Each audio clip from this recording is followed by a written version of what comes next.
Welcome to Sophia Coaching Center. Today PGTRB Maths Unit 4 Differential Geometry next topic intrinsic equation தான் பார்க்க போறோம். So intrinsic equation or natural equation அப்படினு சொல்லலாம். இது வரைக்கும் எப்படி டிஃபைன் பண்ணியிருந்தோம் அப்படினு சொன்னாக்கா equations வந்து இப்ப curves அப்படினா வந்து Cartesian axis x y z அப்படிங்கிற ஆக்சிஸை பேஸ் பண்ணி தான் நம்ம ஈக்குவேஷன் வந்து டிஃபைன் பண்ணோம் இல்லையா. y = f of x. Actually orthogonal axis அப்படின்னா x axis y axis z axis மூணுமே வரும்.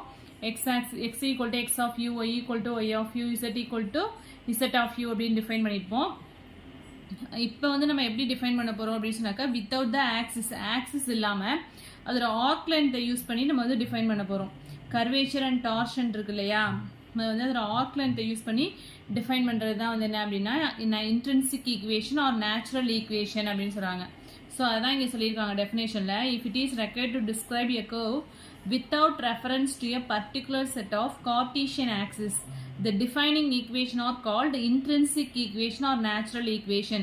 So நம்ம வந்து Cartesian axis யூஸ் பண்ணல, அதோட யூஸ் பண்ணாம நம்ம வந்து என்ன பண்றோம் அப்படின்னா if a curve is specified in such a way that its curvature and torsion are functions of sங்கிறது இங்க arc length, அதோட arc length யூஸ் பண்ணி டிஃபைன் பண்ணோம். curvature and torsion வந்து functions of arc length தான் நம்ம எழுதுறது தான் வந்து என்ன சொல்றோம் அப்படின்னா intrinsic equation. that is kங்கிறது curvature, functions of s that is f of s and tauங்கிறது torsion, tau equal to phi of s.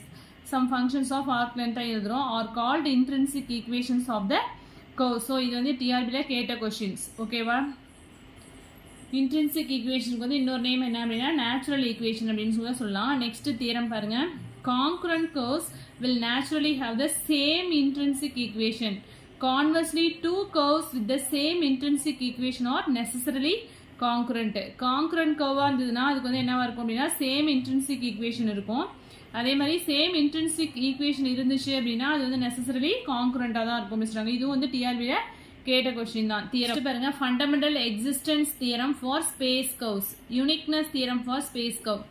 So என்ன சொல்லிருக்காங்க பாருங்க. A curve is uniquely determined except as to position in space when its curvature and torsion are given functions of its arc length. ஒரு curve வந்து என்ன பண்றாங்க அப்படின்னு சொன்னாங்க curvature and torsions வந்து functions of its arc length தான் எழுதுறோம் இல்லையா. அதுதான் வந்து uniqueness theorem, space curveோட uniqueness. next வந்து the circle of curvature or osculating circle. circle of curvatureனாலும் osculating circleனாலும் ஒண்ணுதான். So P, Q, R are 3 points on a curve. The circle P, Q, R in its limiting position where Q R tend to P is called the circle of curvature at P. And the radius of circle is the radius of curvature. So ஒரு சர்க்கிளில் வந்து 3 points எடுத்துக்கிறோம் P, Q, R அப்படின்னு சொல்லிட்டு. அதில் limiting position என்ன எடுத்துக்கிறோம் அப்படின்னு சொன்னாக்கா P, Q, R வந்து ஒரு சர்க்கிளில் உள்ள அந்த கர்வேச்சரில் 3 points எடுத்துட்டோம் அப்படின்னா QR வந்து என்ன பண்ணுது அப்படின்னு சொன்னாக்கா P tend to P அப்படின்னு சொல்றாங்க. அதுதான் வந்து சர்க்கிள் ஆஃப் கர்வேச்சர். QR வந்து என்ன பண்ணுது அப்படின்னா Pங்கிற பாயிண்ட்டை நோக்கி போகுது. இப்போ இதுதான் ஒரு சர்க்கிள் அப்படின்னா இது P, இது Q, இது R அப்படின்னா இந்த QR வந்து எங்க போகுது அப்படின்னா P வந்து நோக்கி போகுது அப்படின்னா இது வந்து ஒரு சர்க்கிளை ஃபார்ம் பண்ணுது இல்லையா. ஸோ ரேடியஸ் வந்து என்ன அப்படின்னு சொன்னாக்கா இதுதான் வந்து சர்க்கிள் ஆஃப் கர்வேச்சர் அப்படின்னு சொல்றோம். Q அண்ட் ஆர் இந்த ரெண்டு பாயிண்ட்டும் வந்து 10 to P அப்படின்னு சொல்றாங்க. ஸோ இது ஒரு சர்க்கிளை ஃபார்ம் பண்ணுது இல்லையா, இதுதான் வந்து சர்க்கிள் ஆஃப் கர்வேச்சர் அப்படின்னு சொல்றோம்.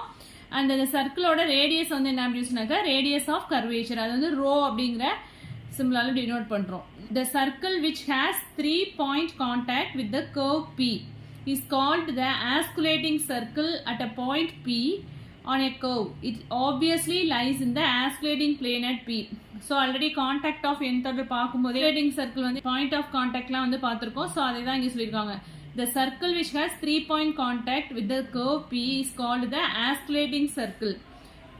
ஒரு சர்க்கிள் வந்து 3 point contactா இருந்துச்சு அப்படின்னா அது வந்து என்ன சொல்றோம்னா osculating circle அப்படின்னு சொல்றோம்.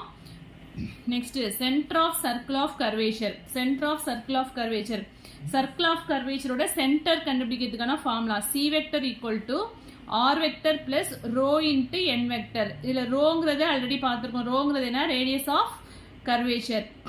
Centre of osculating circle, centre of circle of கர்வேச்சர்னு சொல்லலாம், இல்லாட்டி centre of osculating circle. So இது வந்து டிஆர்பியில் கேட்ட கொஸ்டின் தான். C vector equal to R vector plus rho into N vector.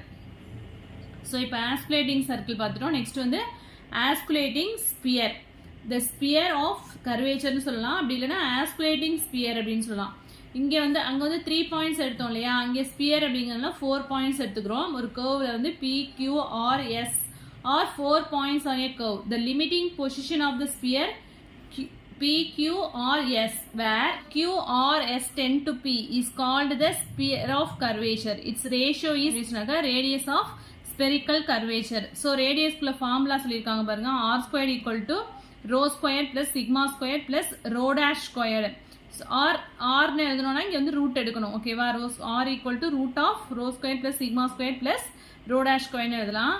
r இன்னொரு ஃபார்முலா என்ன அப்படின்னா r equal to modulus of t vector cross t vector divided by k squared into tau.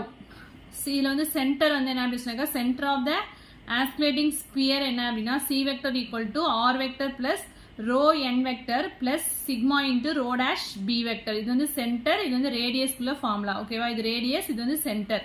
Next ஒரு note கொடுத்துருக்காங்க, the center of the oscillating sphere coincides with the center of the oscillating circle when rho equal to constant இருந்துச்சு அப்படின்னா. So centre of the osculating sphere வந்து centre of the osculating சர்க்கிளோட எப்போ coincide ஆகுது அப்படின்னா அதோட radius வந்து கான்ஸ்டன்டாக இருக்கும்போது, that is rho dash equal to 0. Next வந்து இன்வலூட் எவலூட்லாம் வந்து ரொம்ப very very important concept. So இந்த tangent to the curve C, so சிங்கிற ஒரு கர்வ் எடுத்துக்கிறோம், இதுதான் வந்து கர்வ் சி. இதுக்கு ஒரு டேஞ்சன்ட் வரைகிறோம். இந்த டேஞ்சன்ட் வந்து என்ன ஆகுது அப்படின்னு சொன்னாக்கா இன்னொரு கர்வ் இருக்கு இல்லையா, அனதர் கர்வுக்கு வந்து என்ன ஆகுதுன்னா நார்மலாக இருக்குது. நார்மல்னா என்ன சொல்லுவோம், அதுக்கு பர்பண்டிகுலராக உள்ளதான் வந்து என்ன சொல்லுவோம், இந்த கர்வுக்கு இந்த டேஞ்சன்ட் வந்து என்னவா இருக்கு, பர்பண்டிகுலராக இருக்கு இல்லையா, அதுதான் சி அப்படிங்கிற இந்த கர்வ் இருக்கு இல்லையா, இதை தான் வந்து என்ன அப்படின்னு சொன்னாக்கா எவலூட் ஆஃப் திஸ் கர்வ். இது வந்து சி அப்படின்னு எடுத்துட்டோம், இது வந்து C1 அப்படின்னு எடுத்துட்டோம்னா C is evolute of C1 and C1ங்கிறது என்ன அப்படின்னு சொன்னாக்கா இன்வலூட் ஆஃப் C அப்படின்னு சொல்றோம். ஓகேவா, சிக்கு வரைகிற டேஞ்சன்ட் வந்து என்னவா இருக்கு அப்படின்னு சொன்னாக்கா C1ங்கிற கர்வுக்கு வந்து நார்மலா இருக்கு, தட் இஸ் பர்பண்டிகுலரா இருந்துச்சுன்னா C is evolute of C1 அப்படின்னு சொல்லுவோம், or C1 is involute of C. ஓகேவா, ஸோ இதுக்கு வந்து 2 ஈக்குவேஷன்ஸ் கொடுத்துருக்காங்க, இது எல்லாத்தையுமே மெமரி பண்ணிக்கோங்க. equation of involute C1 of the curve C is R1 vector equal to R vector plus C minus S into T vector. இதுக்குள்ள curvature and torsion கொடுத்துருக்காங்க. So K1 equal to tau square plus T square the whole power 1/2 divided by K into C minus S and tau 1 equal to K tau dash minus K dash tau divided by K into C minus S into tau square plus K square. Evolute குள்ள equation. So equation of evolute is R1 vector equal to R vector plus rho n vector plus rho into cot of integral tau ds plus a into b vector. So இது வந்து evolute குள்ள equation. குள்ள curvature குள்ள equation பாருங்க, K1 equal to K cube cos cube psi plus C divided by K tau into sin of psi plus C minus K dash into cos of psi plus C. அடுத்து torsionக்கு tau 1 equal to minus K sin of psi plus C K square into cos square psi plus C divided by K tau sin of psi plus C minus K dash cos psi plus C. Next tau 1 by K1 போட்டோம்னா என்ன வரும், இந்த ரெண்டு டேர்மும் denominator term வந்து சேமா இருக்கு இல்லையா, அதனால கேன்சல் ஆயிடும்.